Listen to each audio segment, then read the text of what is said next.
Greetings, colleagues. Welcome to EDU 7100, Social, Philosophical, and Historical Contexts of Education. My name is Tony Kashani, and I have the privilege of building this course and working with you for the next 14 weeks. This is a foundational course in your Doctor of Education journey. So, what is this course about? Well, like any serious scholarly endeavor, we will be asking critical questions, looking at particular histories and interrogating those histories.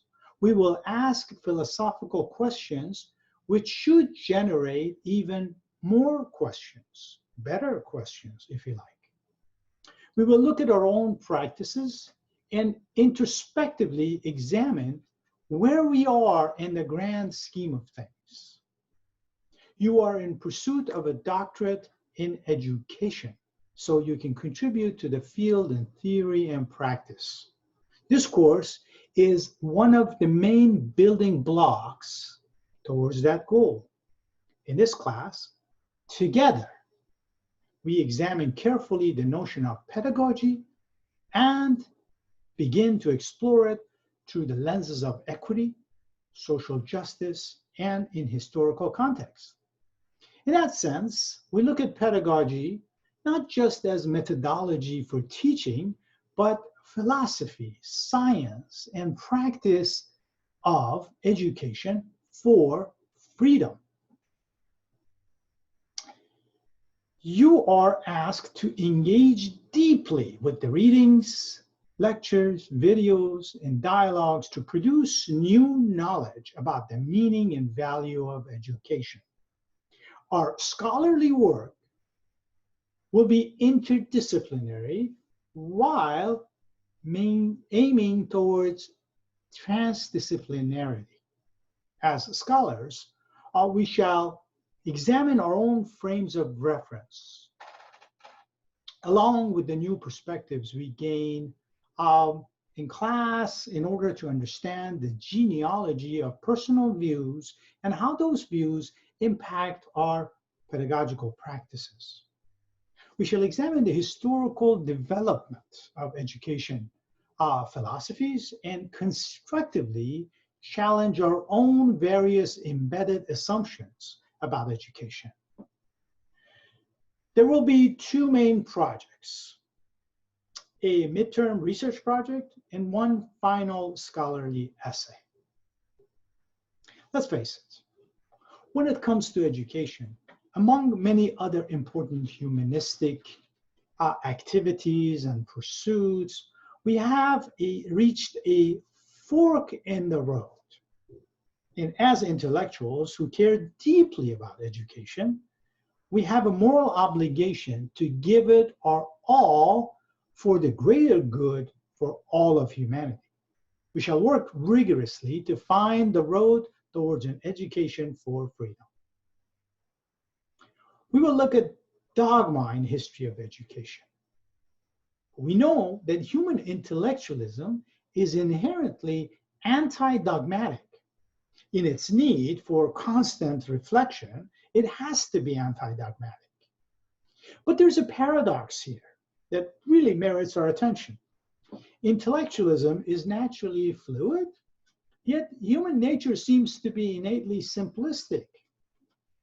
Our minds seem limitless, yet we're at the same time limited by our tendency to simplify matters of great complexity.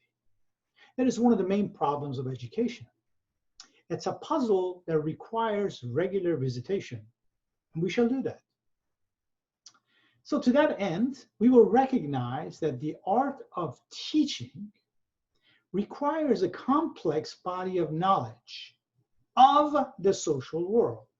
And the social practice of education is to both encourage and equip learners with agency and tools to make this world a better place. The constructivist paradigm posits the classroom a place of collaborative inquiry, inviting the full participation of both students and the teacher. In this paradigm, the problem of relationship between the abstract phenomena and concrete realization is solved through a participatory logic that clarifies the philosophical, metaphysical, epistemological, ephemeral, and finally ontological qualities that altogether condition the human lived experience. So in this class, we will look at the contemporary conditions of educational systems and erosion of fundamental ways of inquiry in learning and what to do about them. For example, the rampant systemic anti-intellectualism has promoted an abandonment of critical thinking. We're told that we live in the information and knowledge age, and critical thinking, in that sense, is not necessary because Google gives us everything. Google gives us knowledge. You can find knowledge through Google in less than half a second. There's an irony here. The arrival of high-tech information-based, that is, society, has yielded a pedagogical culture that is enamored with the mundane nature and in my view, meaningless pursuit of encyclopedic knowledge. Yes, Google is a wonderful tool if you know what you're researching and where you're going with it, and if you're asking the question.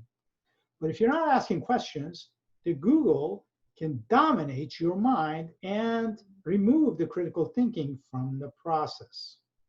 In the corporate education models, standardizations and reliance, almost a total reliance on the narrative/lecture-based teaching has reified what Paulo Freire, the founder of critical pedagogy, called the banking approach to schooling.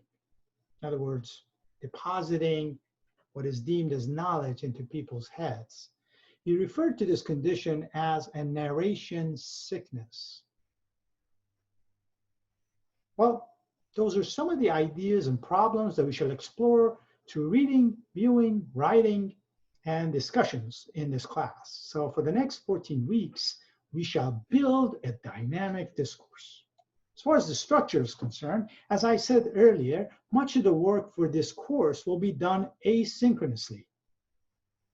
But we will also have a few live Zoom meetings to generate energy, engage in dialogue, and see if we can have an atmosphere of transformation through this process and further expand our work. I'm very excited about the class and hope that you are too. Onward we go. So I will see you online.